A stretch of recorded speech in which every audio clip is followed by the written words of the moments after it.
Franck Ferrand sur Europe 1, au cœur de l'histoire. Il y aura 60 ans mardi prochain, le 5 mars, disparaissait Joseph Staline, un grand anniversaire que Franck Ferrand ne pouvait pas laisser passer. Bonjour Franck. Bonjour Julia, bonjour à tous. Et oui, ça va faire 60 ans en effet que Staline est mort dans des conditions romanesques, je vais vous les raconter, et après avoir régné sans partage pendant plus d'un quart de siècle sur un empire soviétique alors à son apogée.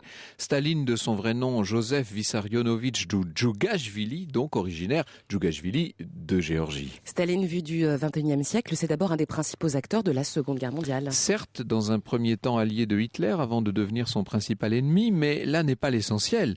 L'important, c'est que Staline, qui en russe Staline, c'est l'homme d'acier, aura exercé la plus totale des dictatures personnelles sur l'URSS pendant près de 30 ans, avec des conséquences sur lesquelles les historiens discutent.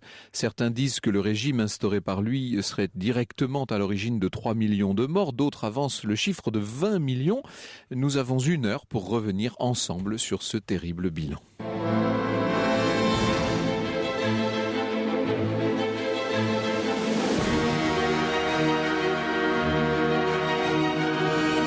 De 13h à 14h sur Europe 1, au cœur de l'histoire. Franck Ferrand.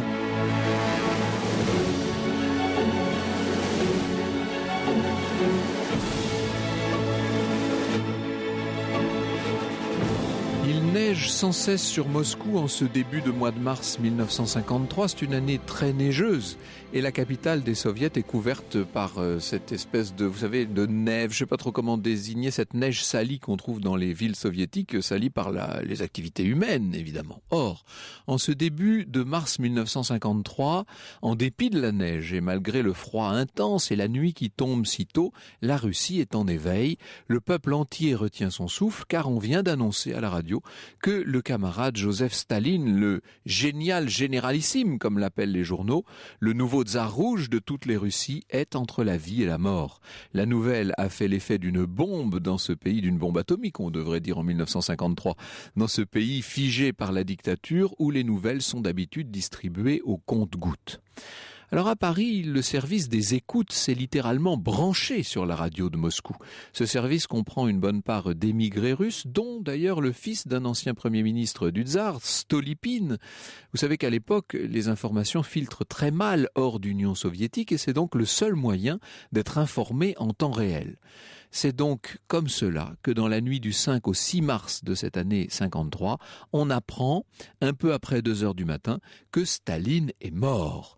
Depuis Paris, la nouvelle est alors répercutée dans le monde entier et on peut dire que sur tous les points du globe, on mesure l'importance de l'événement. Staline est depuis si longtemps le maître de l'Empire soviétique dans un monde qui est devenu totalement bipolaire. En Russie, le culte de la personnalité de Staline atteint des sommets. C'est Fernand Destin qui a calculé que dans la seule gare de Kazan, on trouvait 102 portraits de Staline en 1952, vous imaginez. Et dans un numéro de la Pravda d'août 52, on a relevé 123 fois le nom de Staline. À se demander s'il y avait là-dedans un seul article qui ne parlait pas du génial généralissime. Sa statue à Moscou mesure 72 mètres de haut. L'image de l'homme est partout, bien entendu.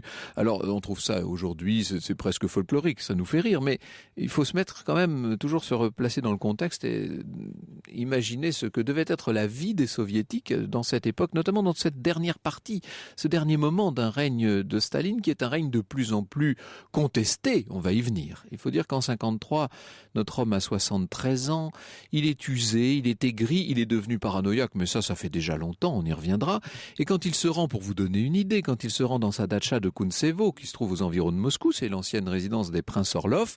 Alors on part en voiture officielle, bien entendu, les fameuses ZIS, vous savez, qui étaient si spectaculaires, ces limousines soviétiques.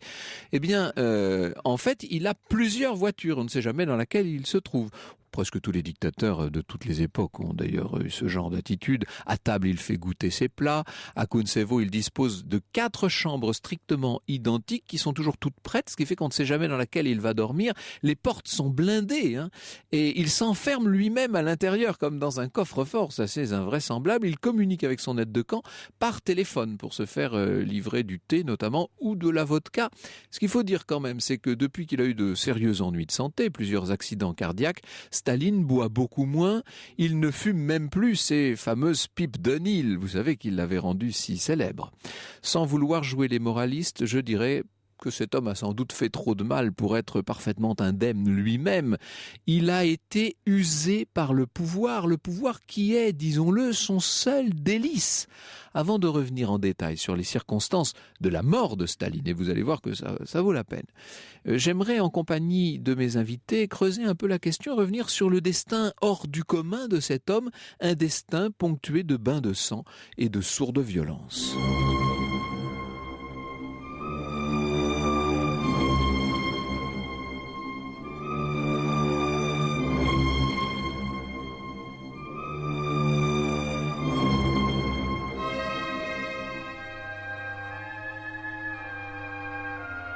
La Russie sous le joug mongol, extrait d'Alexandre Nevsky de Sergueï Prokofiev. À tout de suite pour la suite d'Au cœur de l'histoire sur Europe 1.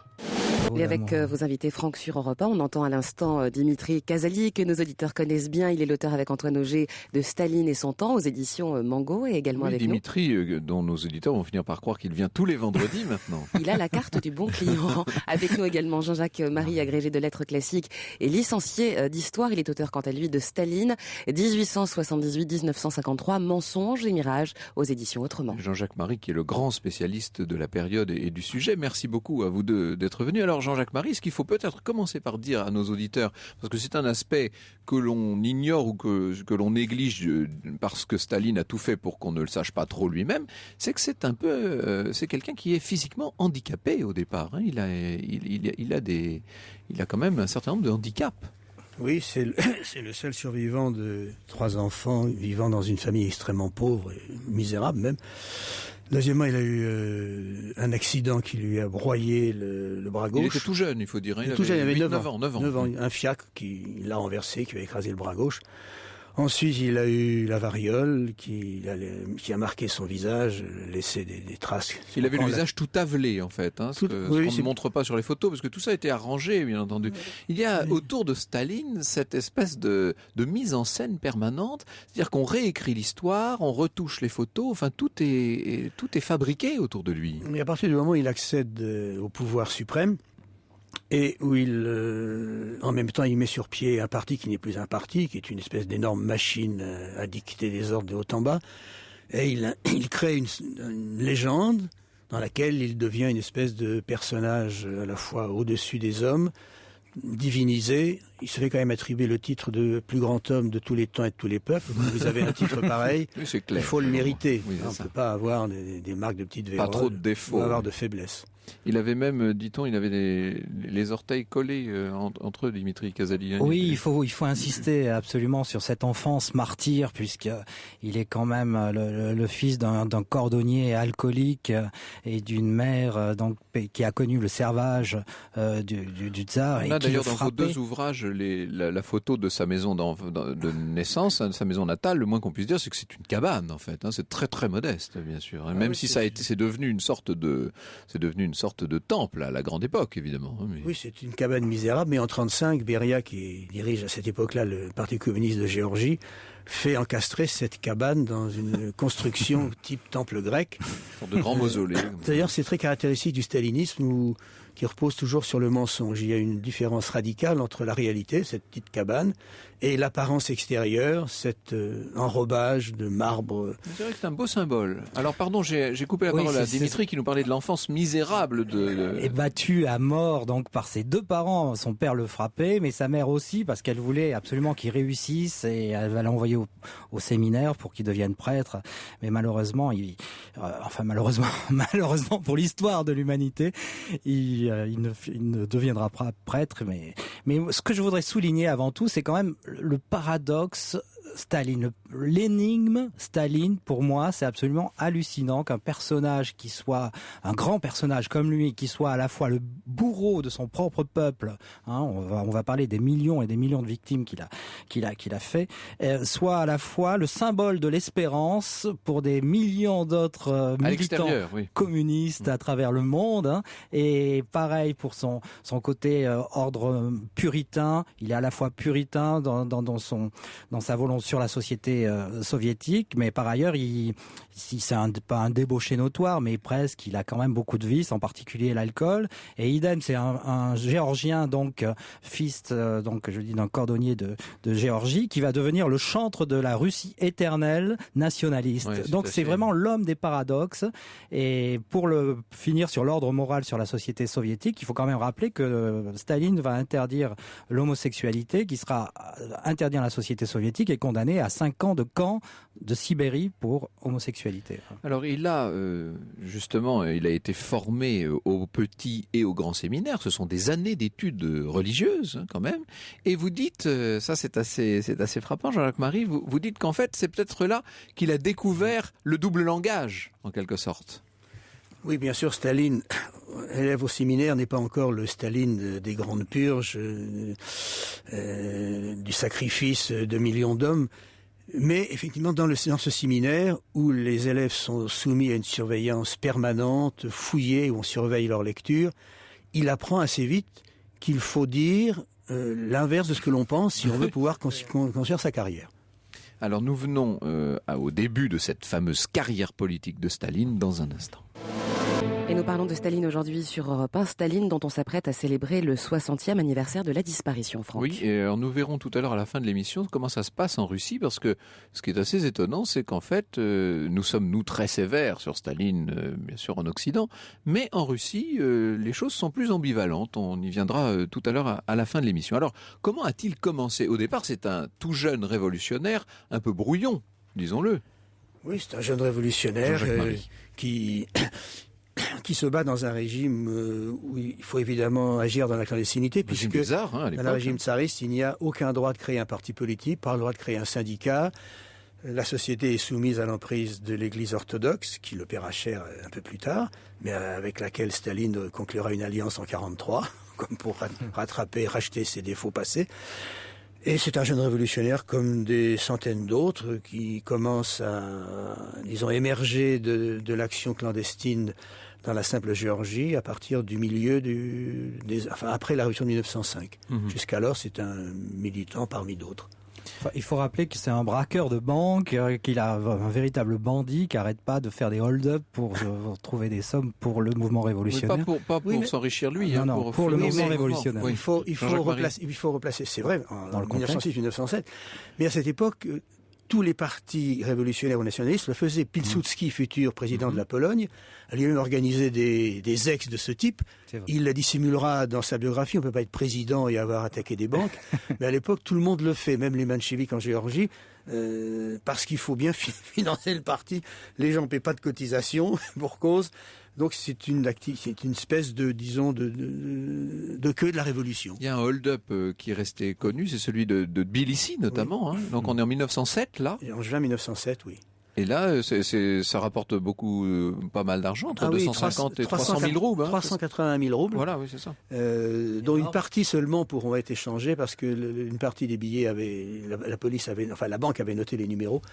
Et donc le futur ministre des Affaires étrangères soviétique, Litvinov, sera pris en train d'échanger en 1908 des billets qui ont été notés.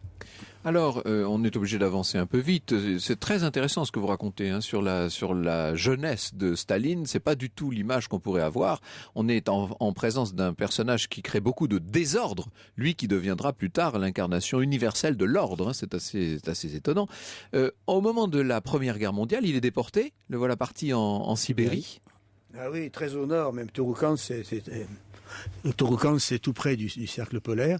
Et là, pendant 3 ans, il est isolé dans cet endroit. Il ne fait rien, il ne peut d'ailleurs rien faire, entre nous soit dit. Non. Même si Barbus expliquera qu'il passait son temps à écrire des textes géniaux dont jamais personne n'a retrouvé la trace. Ils ont été portés disparus, les fameux textes. Alors, il va quand même faire un enfant, une paysanne. L'histoire de cet enfant est une histoire absolument extraordinaire, Dimitri Casali. Oui, c'est son premier mariage avec Catherine, effectivement, qui va mourir dès 1907 de la tuberculose.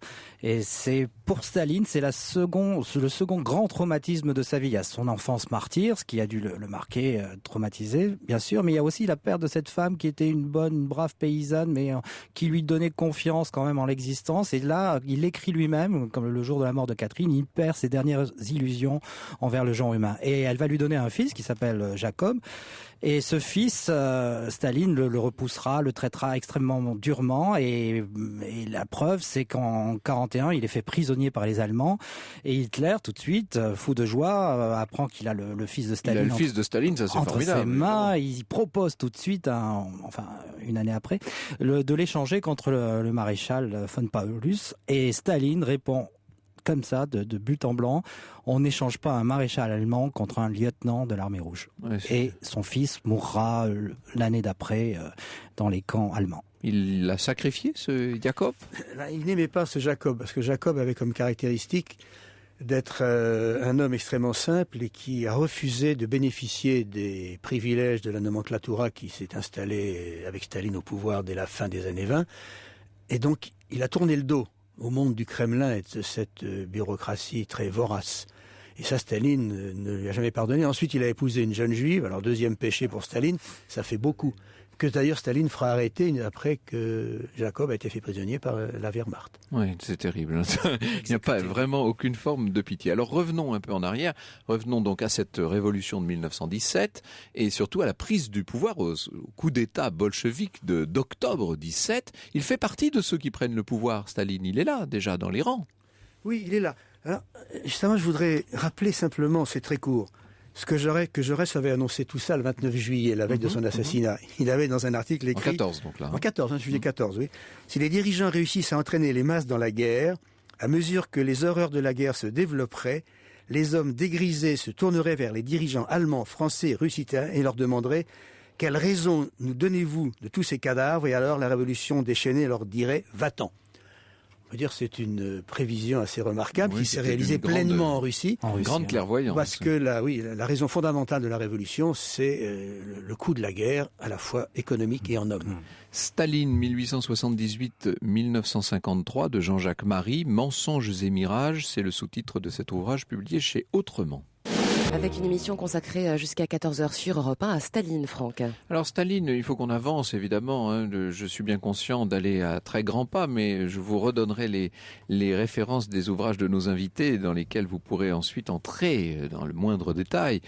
Staline fait partie du bureau politique qui est créé donc au printemps 1919, 5 membres, donc là il est vraiment dans la direction collégiale non seulement du parti mais très vite de l'État. Le pas important, c'est 3 ans plus tard lorsqu'il devient secrétaire général du comité central contre l'avis de Lénine du reste, qui n'était pas du tout d'accord, Jean-Jacques Marie. Enfin, à ce moment-là, Lénine ne s'y oppose pas. Il changera... Il le déconseille. Il y a des conseils, mais enfin, mais c'est un peu plus tard. À cette époque-là, en fait, il laisse Staline occuper ce poste, qui d'ailleurs est un poste administratif à l'époque. Il le trouvait brutal pour le poste. Alors, faut dire que... c'est l'année suivante. Oui. C'est-à-dire que lorsque Lénine va tomber très malade en mars 1922, en mai 22, pardon, 2 mois après l'élection de Staline. Et quand il reprend, quand il participe à nouveau à la vie politique, en octobre 1922, il prend conscience brusquement du fait que Staline a occupé un espace et développé une politique qui ne correspond pas à ce qu'il voudrait. Entre autres, une politique nationale consistant à vouloir, disons, assimiler obligatoirement toutes les républiques soviétiques à la République russe et à s'opposer à toute forme d'autonomie, en particulier pour la Géorgie et les territoires de Transcaucasie. Et deuxièmement, il est scandalisé par un certain nombre de positions de Staline qui l'amèneront à écrire quelques mois plus tard, en décembre 22 et janvier 1923, qu'il faut écarter Staline du poste de secrétaire général parce qu'il est trop brutal et qu'il a acquis un pouvoir illimité, dont il pense qu'il se servira fort mal. Un pouvoir illimité, Dimitri, qui s'appuie notamment sur une espèce de bande, car il y a autour de lui des gens de plus en plus fidèles et de plus en plus nombreux, il faut le dire. Absolument. Là où il est machiavélique, c'est qu'il va nourrir l'organe du parti, du comité et de la bureaucratie. On peut dire que c'est quelque part lui le créateur de la bureaucratie. La fameuse bureaucratie soviétique, il en est l'un des grands promoteurs, oui. parce qu'en fait, avec cette clientèle qui lui doit donc leurs emplois, il se crée effectivement une fidélité certaine au sein de l'appareil, et surtout, ça va lui permettre de mettre en œuvre toutes ces grandes purges. Tous les concurrents possibles vont être systématiquement éliminés. Il faut voir. Donc alors, on va venir tout à l'heure aux purges des années 30. Restons un instant sur cette installation de ce qu'on pourrait appeler la nomenclatura, en quelque sorte. C'est-à-dire qu'on crée une sorte de nouvelle oligarchie qui est certes communiste soviétique, mais qui n'en est pas moins une oligarchie. Oui, cette nomenclatura, au point de départ, la nomenclatura, c'est le fait que son secrétariat désigne de façon souveraine les 800 postes les plus importants du gouvernement. Puis cette nomenclatura s'élève très vite, d'abord elle s'élargit. Quand Staline meurt, c'est 40 000 postes. Okay. C'est élargi. Et deuxièmement, dans une société qui est entièrement ruinée par la guerre et la guerre civile, ça a duré 7 ans. Voilà, il y a le nombre de morts, mais il y a la ruine totale. Une société qui est marquée par la pénurie, le manque de tout. C'était déjà le cas de la Russie tsariste, mais après 7 ans de guerre civile, c'est beaucoup plus terrible. La pénurie, ça engendre toujours le privilège chez ceux qui ont la possibilité de la répartir, de décider qui va payer les pots cassés et qui va écrémer des privilèges qui, au point de départ, sont très limités d'ailleurs, mais qui, au fil des années, vont s'accroître et devenir une véritable corne d'abondance à partir du milieu des années 30. L'idéal léniniste initial de l'égalité concrète va voler en éclats. C'est-à-dire que dès le début des années 30, il n'est plus question vraiment d'égalité, notamment dans les traitements des fonctionnaires. Oui, Lénine avait décrété le maximum communiste, c'est-à-dire le fait qu'un communiste, responsable, directeur d'usine ou ça, ne pouvait pas toucher plus qu'un ouvrier qualifié. Alors bien sûr, entre la loi et son application, il y a toujours forcément dans une réalité marquée par la faim des aménagements. Mais ensuite, Staline, en 29, augmentera le maximum et en 32, il le supprimera. Mais ce qui est très frappant, il n'y a aucune circulaire annonçant cette suppression, ça fera par téléphone. C'est-à-dire chaque secrétaire du Médé central sera chargé de téléphoner à des secrétaires régionaux pour leur dire c'est supprimé. Oui, on n'a pas de texte, on n'a pas de texte, non, parce que s'il y a un texte, il peut être connu. Et donc l'une des astuces de Staline, c'est que toutes les mesures qui sont clairement l'inverse de ce que la révolution engendrait, et sur bien d'autres points aussi, ça se fait dans la discrétion la plus totale. De la même façon, l'ordre, quand il donnera l'autorisation de torturer ceux qui sont arrêtés. Il y aura un texte accompagné de l'ordre de le détruire. Mais il sera gardé par un secrétaire du PC du Daghestan, vous voyez, les républiques lointaines. Heureusement, ce qui permet aux historiens d'avoir des preuves. Absolument. Sinon, on n'en aurait pas. Et on peut imaginer que dans ce système stalinien qui se met en place dans les années 30 et qui va prendre une importance considérable avec la Seconde Guerre mondiale, on peut imaginer qu'un très grand nombre d'ordres nous échapperont à jamais, puisqu'ils ont été justement des ordres oraux. Ça, c'est assez... Absolument, d'où la difficulté de chiffrer les fameuses grandes purges, enfin que oui.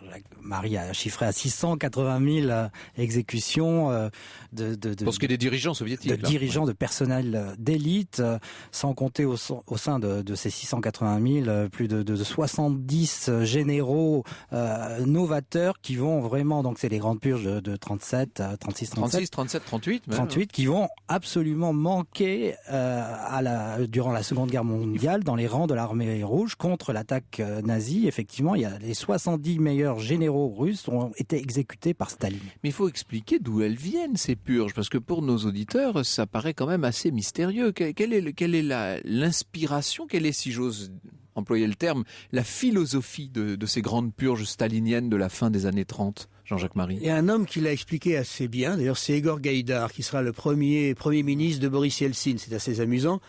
Il a dit 1937, ça marque l'accès au pouvoir de la nomenclatura sur les débris du vieux parti bolchevique.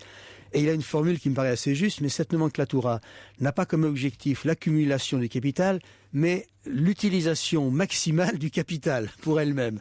Et donc il faut éliminer tout ce qui a un rapport quelconque avec la révolution égalitariste de 1917. Et donc, d'ailleurs, disons, c'est dit par beaucoup de gens. Qu'il s'agit de créer un nouveau parti qui soit l'expression de cette nomenclatura jouisseuse et avide. Alors évidemment, la terreur, elle se répand dans les cercles de pouvoir. C'est d'ailleurs le propre d'un certain nombre de ces très grands tyrans que d'avoir semé comme ça la peur au ventre de toutes les élites. Bon, ça, c'est assez classique, si je puis dire. Ce qui est plus extraordinaire, c'est que sous Staline, cette terreur, elle s'étend à la population elle-même. C'est-à-dire qu'il y a des lois, des règlements d'une très grande dureté. Hein. Je pense par exemple au cas des ouvriers qui arrivent en retard au travail, par exemple. Hein. Oui, comme cette politique, la politique de Staline à partir de 30 lèse les intérêts généraux de la masse de la population, ouvriers et paysans. Donc il adopte une législation d'une extraordinaire brutalité. 7 juin 32, il y a une loi qui condamne à mort quiconque vole 1 kilo de beurre, un morceau de pain ou des épis qui restent sur un champ après la moisson. Oui, la loi dite des 5 épis. En 35, il étend la peine de mort aux enfants à partir de l'âge de 12 ans. Et dans les années, dans les années 38-40, il prend toute une législation contre les ouvriers. Tout ouvrier qui arrive plus de 3 fois en retard, 20 minutes à son travail, peut être condamné à une peine de 1 an à 3 ans de prison ou de camp. Or, à l'exception du métro de Moscou, les transports en commun marchent très très mal. Donc, arriver en retard à son travail, ça peut arriver sans qu'on le fasse exprès. Oui, évidemment. Et il a rétabli le livret de travail dès 32, le livret de travail pour l'ouvrier, qui date de l'époque tsariste, qui avait été abrogé par les bolcheviks en 18, et il le rétablit comme un élément de contrainte. Et en 38, enfin, il interdit aux ouvriers de quitter volontairement leur usine. Alors, il y a un grand sujet sur lequel vous vouliez qu'on insiste, et vous avez raison, il faut le faire maintenant, c'est celui de la déportation de populations entières, en vérité. Hein. Des mouvements de population obligatoires. Oui, ça commence en 37. En 37, Staline donne l'ordre de déporter les 160 000 Coréens qui sont installés dans la région de Khabarovsk-Vladivostok. Vous savez, la mainmise du Japon sur la Corée, c'était terrifiant. Donc les Coréens fuyaient à tour de bras vers la Russie tsariste d'abord, puis ensuite en Russie soviétique.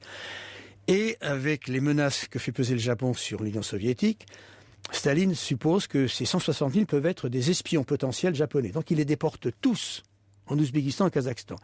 Ce qui est extraordinaire, c'est que le chef du NKVD chargé d'organiser cette déportation, Lyushkov, c'est lui qui l'année suivante passera au Japon avec les documents secrets qu'aucun des malheureux Coréens n'aurait pu avoir.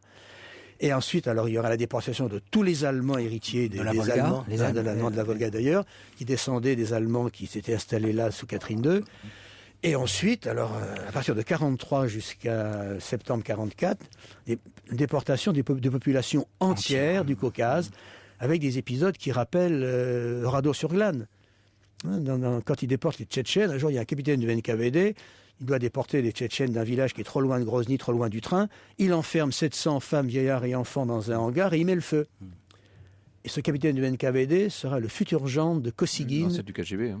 Le KGB sera décoré et c'est le futur gendre du Kosygin qui sera Premier ministre sous Brejnev. Héros de l'Union soviétique. Héros de l'Union soviétique. Le stalinisme va très loin. On sourit, mais c'est effroyable. Horrible. Alors évidemment, il faudrait parler de la grande guerre patriotique, hein, de ce conflit à partir du retournement, de la fin du pacte germano-soviétique, l'invasion de l'Union soviétique par les troupes allemandes et puis Stalingrad, dont on célèbre aussi l'anniversaire en ce moment, etc. Il faudrait parler du généralissime en quelque sorte et de l'image qu'il a pu avoir à l'extérieur de l'Union soviétique aussi. Après tout, c'est un des 5 grands dirigeants de la Seconde Guerre mondiale. C'est un autre aspect de Staline sur lequel nous ne reviendrons pas. Et puis, j'aimerais vous raconter maintenant, si vous le voulez bien, les circonstances de sa mort, parce que là, il y a une véritable énigme historique sur laquelle, bien entendu, je vous demanderai ensuite de vous prononcer. Europe 1. Le récit de Franck Ferrand. Un récit qui nous raconte maintenant sur Europe 1 la mort de Staline. Oui, alors vous êtes bien conscient que je suis obligé d'avancer dans le temps. Oui. Nous sommes en octobre 52, au moment du 19e congrès du Parti communiste, où, alors il faut imaginer les 1500 délégués qui applaudissent debout le guide bien aimé. Staline, on pensait, allait passer la main. Tout le monde en était convaincu parmi les analystes, les observateurs étrangers. Est-ce qu'il allait désigner Malenkov ou plutôt Khrouchtchev? Enfin, en tout cas, on pensait, eh bien non. Il décide de renforcer encore son autorité personnelle et dans les semaines qui suivent, on va le voir se détourner du camarade chef de la police, de Beria. D'ailleurs, son portrait passe de la 4e à la 6e place dans les cérémonies anniversaires de novembre. C'est jamais très bon signe, ça. On lui retire la compétence dans un procès à Kiev à propos de marché noir et là, les observateurs comprennent que Staline est en train de monter quelque chose. Il est en train, tout simplement, de développer l'idée d'un complot. Or, le 13 janvier 53, 15 personnalités sont arrêtées. Ce sont des médecins qui sont suspectés d'avoir prescrit un traitement nocif contre le guide. 9 noms sont cités et parmi les 9, il y en a 6 qui sont des noms de juifs. Et alors là, on renoue avec, on croyait vraiment que ça avait disparu avec la révolution, bien pas du tout. On renoue avec cette vieille tradition de l'antisémitisme russe, les juifs toujours désignés comme bouc émissaire à la foule.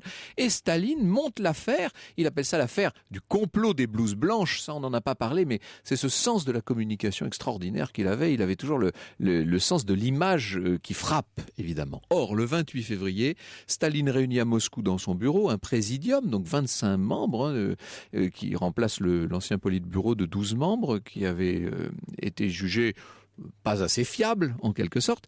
Et c'est dans cette circonstance qu'aurait eu lieu l'accident. Alors, quel accident ? Eh bien, celui qui, à terme, devait coûter la vie au tyran. Je vous ai dit qu'il était mort tout à l'heure pour commencer cette émission, mais je ne vous ai pas dit comment. Et pour cause, on ignore en grande partie les circonstances de cette mort. La part du secret, qui comme une chape de neige recouvre alors tout ce qui peut se passer au Kremlin ou à Kuntsevo, fait qu'on ne sait pas vraiment. Et pour tenter de savoir ce qui s'est passé, en l'absence d'éléments incontestables, qui peut-être viendront un jour, on en est réduit pour le moment à tabler sur les récits qui ont fini par filtrer et qui sont le fait de témoins oculaires du drame. Alors le premier témoignage, c'est celui de Beria, évidemment. Un homme, vous voyez à peu près Beria, un homme corpulent, dégarni, je dis ça sans regarder du tout du côté de Dimitri Casali, avec des lorgnons, et qui constitue à la fois l'un des purs produits du stalinisme et en même temps le plus dangereux des opposants de l'ombre au dictateur. Et vous avez compris que ces opposants, ils se font de plus en plus importants dans ces années 52 et début 53. Beria a rédigé un mémorandum assez effroyable qu'il a adressé à des alliés à lui à travers un certain nombre de pays satellites, parce que ça aussi on n'en a pas parlé, mais c'est devenu un véritable empire, l'Union soviétique, avec la fin de la Seconde Guerre mondiale, et avec la recommandation de ne l'ouvrir éventuellement qu'après sa mort. Or Beria sera liquidé par ses petits camarades, les successeurs de Staline, dès l'été de 53. On a donc eu cette version très tôt, et cette version, elle accuse Molotov, le célèbre ministre des Affaires étrangères, vous savez, Molotov, lui aussi un des pions de Staline. Voici ce que dit Beria. En gros, il dit que Kaganovich, l'ancien beau-frère de Staline, a brandi, alors parce qu'il faut se remettre dans le contexte, on a réuni ce politburo. Kaganovich est très remonté, si je puis dire. Il se trouve qu'il est juif, que son frère vient de se suicider, et qu'il demande une commission d'enquête sur cette affaire, sur ce pseudo-complot. Et il est appuyé par un certain nombre des membres. Et là, on voit une colère terrible. Staline se fâche tout rouge, évidemment. Il demande à se retirer quelques minutes avec Malenkov et Beria. Avant ça, on lui a fait boire un verre de cognac. Et, alors là, il l'aurait dit, c'est Staline qui dirait ça à Beria, que Molotov lui a présenté ce verre de cognac et qu'en fait, dans le cognac, il y avait du poison. Parce que dans l'armoire où on est allé chercher le cognac, il y aurait eu du poison. Sauf que, de l'autre côté, dans la pièce, on écoute la conversation parce qu'évidemment, il y avait des micros qui avaient quand même été placés sur ordre de Staline. Vous avouerez que tout ça est un peu étrange. On se demande un peu, cette version de Beria, qui a été diffusée donc dès l'automne 53 et qui a été reprise par un certain nombre de personnes, elle pose pas mal de questions. Est-ce que Staline aurait bu le verre sachant qu'il venait de l'armoire au poison ? Est-ce qu'il aurait parlé ouvertement et dénoncé un certain nombre des membres du présidium alors qu'il savait très bien qu'il pouvait l'écouter grâce au micro? Et puis surtout, les rapports médicaux sont formels sur la cause de la mort de Staline. C'est un accident vasculaire cérébral qui ensuite a dégénéré en insuffisance circulatoire et respiratoire, ce qui est assez classique du reste. C'est la principale cause de mortalité dans les pays développés aujourd'hui encore. Donc, est-ce qu'il aurait été empoisonné ? Très probablement non. 16 grands médecins, dont 7 membres de l'Académie de médecine et 5 professeurs incontestables ont accrédité cette idée de l'accident cérébral. Donc je crois qu'on peut admettre qu'il n'y a pas eu de poison. Le deuxième témoignage, il est dû à un autre membre du présidium qui était présent dans le bureau de Staline le 28 février, qui plus tard sera ambassadeur à Varsovie. Or en 57, il va faire des révélations à des journalistes polonais et son but, c'est de disculper justement le fameux Molotov qu'on a accusé accusé d'empoisonnement. Alors, voilà cette deuxième version de Ponomarenko. Staline est venu... D'abord, il fait remarquer que Staline est venu sans son secrétaire, Poskrebichev, à cette fameuse réunion du Présidium. Il lit les 4 décrets qu'il a fait préparer et annonce aussitôt qu'il est décidé à déporter massivement des Juifs sur Birobidjan. Et c'est là que Kaganovitch se serait insurgé et un certain nombre de personnes avec lui. Molotov notamment demande la parole à propos de cette affaire du complot des blouses blanches qu'il dénonce virulemment. Et Voroshilov également appuie ses camarades. C'est une véritable rébellion. Et là, Staline aurait eu un coup de sang et finalement il tombe. En tombant d'ailleurs, il heurte du front la table et ça aurait été l'origine de ce qui allait conduire à sa mort. Voilà donc ce que dit Ponomarenko. Ce sera d'ailleurs une version totalement confirmée par celle que Ilya Ehrenburg, qui se trouvait lui aussi présent à la fameuse réunion, donnera à Sartre un peu plus tard à Paris. C'est un récit, disons, qui a le mérite de la vraisemblance. Évidemment, il est destiné au vaste monde et il est destiné surtout à disculper les nouveaux maîtres du Kremlin, ceux qui vont succéder à Staline. On pourrait s'en tenir là et conclure des recoupements de ces 2 témoignages, conclure que finalement Staline est mort victime de la colère. Sauf qu'il y a un 3e témoignage. Ce 3e témoignage, c'est celui de Nikita Khrouchtchev, c'est celui qui aujourd'hui fait figure de vérité officielle et c'est celui sur lequel j'aimerais bien m'entretenir maintenant, si vous le voulez.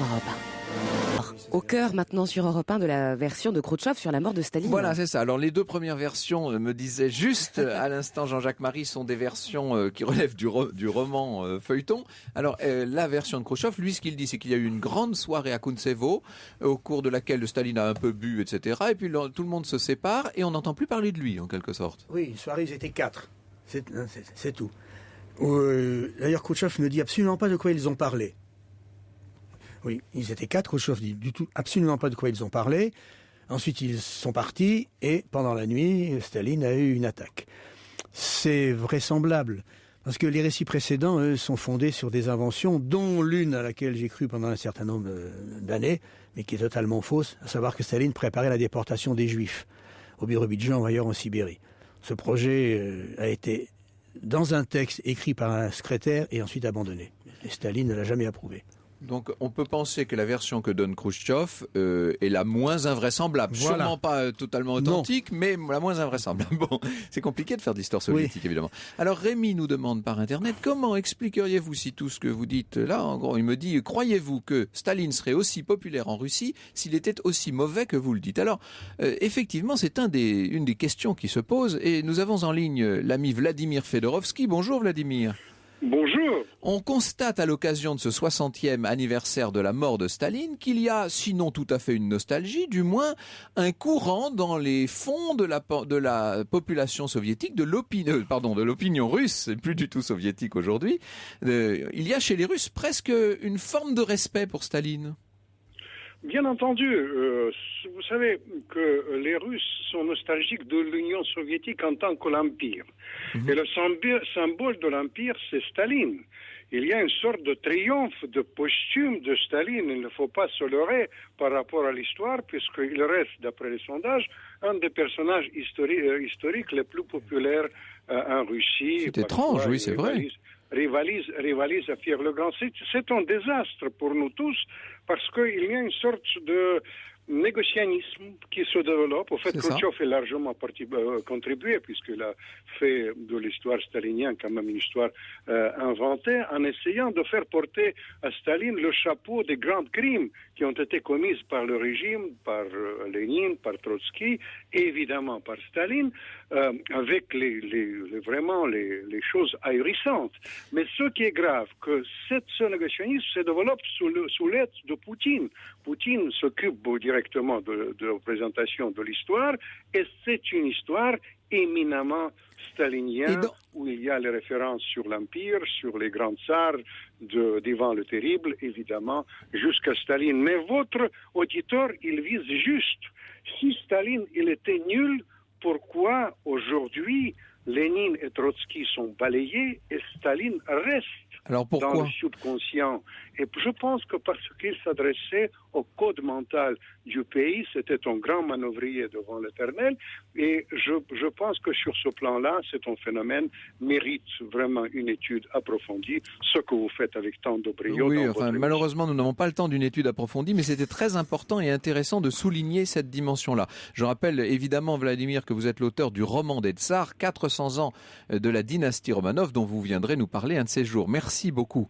Un autre de nos auditeurs me pose, c'est une auditrice d'ailleurs, qui dit comment expliquer que les intellectuels français aient été à ce point staliniens, Dimitri Casali? Oui, excellente question, et c'est vraiment le point que j'aimerais souligner, c'est l'aveuglement des Français et du Parti communiste français, en particulier durant toutes ces années 40, 50 et 60 et même en 70 avec Georges Marchais encore, cet aveuglement absolument stupide des communistes français. J'aimerais citer quand même la phrase de Staline dit de Maurice Thorez, bien sûr. Thorez, oui, voilà, Staline dissipe aujourd'hui le meilleur, la confiance est le fruit de son cerveau d'amour. De tout notre cœur, nous proclamons notre amour ardent pour Staline et nous l'assurons de notre confiance inébranlable.